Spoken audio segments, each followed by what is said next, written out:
भारत के लिए एक और दुखद खबर है। अमेरिका एक और टैरिफ प्लान ठोकेगा भारत पर।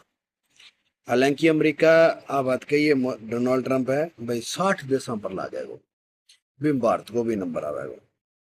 और एक और टैरिफ प्लान ठोकेगा मतलब ये बे 60 देश है जिका जहां तक मेरो आइडिया है भाई कमजोर देश है, मुर्दा देश है जिका चूं चप कान करी लार टैरिफ में इतना खातर बोगे आगे एक एक और ठोक दो।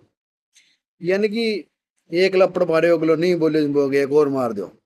वो बड़ा कौन बोले वो लगे लगे तो मुड़ तो आदमी आएंगे एक और धक दो। मतलब कहानी बान ला रही है भी टैरिफ लागियो फिर बोगे मैं दंडात्मक शुल्क लगाऊं फिर मैंने एक और लगा दियो।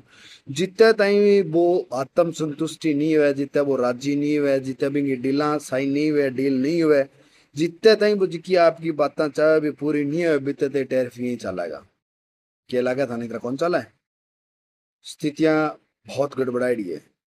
जे को टैरिफ लागियो तो जब मैं बुरा हाल जी।